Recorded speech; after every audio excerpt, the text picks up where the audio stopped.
Salam alaikum wa rahmatullahi wa barakatuh. Bonjour tout le monde. Je vais proposer un troisième sujet d'examen du traitement de signal. Donc, on va commencer par l'exercice numéro 1 sur 2 points. C'est un exercice sous forme de questions de cours. Donc, vous commencez par répondre par vrai ou faux sur les questions suivantes. La première question, c'est est-ce que la série de Fourier est utilisée pour un signal à énergie infinie? D'accord? La série de Fourier est utilisée pour un signal à énergie infinie. Vrai ou faux? Deuxième question, est-ce que la transformée de Fourier est utilisée pour un signal à énergie infinie? D'accord? Donc, vrai ou faux? Les deux questions. Par exemple, si vous notez sa série de Fourier utilisée pour un signal à énergie finie, vrai. Donc, automatiquement, la deuxième va faux. Ou bien l'inverse, la première la réponse faux. Donc, automatiquement, la deuxième va vrai. Là, bien sûr, c'est que la première question, il faut faire attention, c'est que la première question, il parle de la série de Fourier. La deuxième question, il parle de la transformée de Fourier. D'accord, il faut faire attention. Mais maintenant, c'est que je n'ai pas fait attention. J'ai fait attention seulement à un signal à énergie finie ou à énergie infinie. Mais la première question, c'est pour la série de Fourier. La deuxième question, c'est pour la transmise de Fourier. Je m'excuse. Troisième question, le canal de transmission d'un signal audio est la voix. Vrai ou faux? Quatrièmement, les notions signal utile et bruit sont relatives. Vrai ou faux? Maintenant, on passe à l'exercice numéro 2 sur 6 points. Nous avons un signal sous la forme de -1, -2 cosinus de pi t plus pi sur 4, plus 3 sinus pi t plus p par t plus pi sur 3. -4 multiplié par sinus de pi sur 3, t plus pi sur 6. La première question, c'est donner la valeur moyenne et les fréquences des harmoniques présentées dans le signal x de t. Deuxièmement, donner la période t0 et la fréquence f0 du signal x de t. Donc, la première question, c'est donner la valeur moyenne et les fréquences des harmoniques présentées dans le signal x de t. La question, toujours il faut mettre que le signal x de t sous la forme de sinus et cosinus.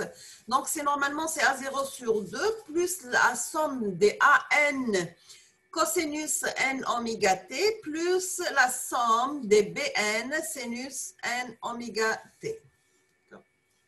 Deuxième question, c'est donner la période T0 et la fréquence F0 du signal x de t.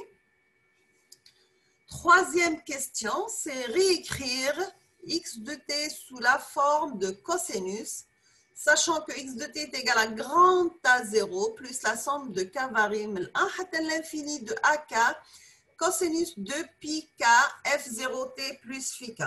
Déterminer A0, AN, AK et phi k. Quatrièmement, tracer le spectre unilatéral d'amplitude et de phase de ce signal. Donc, on passe troisième exercice sur 6 points. Nous avons un signal de cette forme, donc c'est une pente -1 حتى 1 ou égale à cette valeur من 1 ل 2 ou une autre pente descendante من 2 ل 1. On vous demande de calculer la transformée de Fourier grand X de f de ce signal. Deuxièmement, en utilisant grand X de f, démontrer que la transformée de Fourier du signal rectangulaire, c'est sinus cardinal πf qui est égal à exponentielle gpf moins exponentielle moins gpf sur 2gpf. Donc, on a un intervalle, la fonction elle est définie de -1 حتى 0 et elle est définie de 0 حتى plus 1. Quatrième exercice sur 6 points.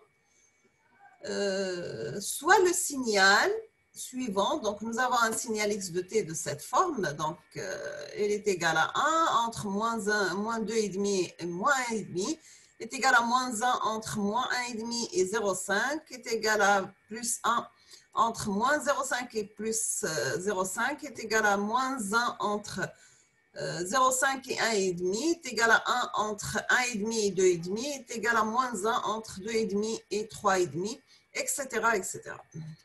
Donc, on vous demande de calculer les coefficients de Fourier A0 sur 2, AN et BN de ce signal et écrire la forme x de t égale A0 sur 2 plus la somme k variable 1 حتى l'infini de AK cosinus de pi k F0t plus BK sinus de pi k F0t. Deuxièmement, déduire les coefficients grand X de K de la forme complexe de la série de Fourier. D'accord? Donc, la première question, c'est calculer les coefficients de Fourier et mettre le signal de cette forme. La deuxième question, c'est déduire. Déduire, c'est pas refaire les calculs, d'accord? Parce qu'il y a une relation entre les CK et AN et BN, d'accord? Donc, il faut déduire les coefficients XK de la forme complexe de la série de Fourier. On appelle ça les CK.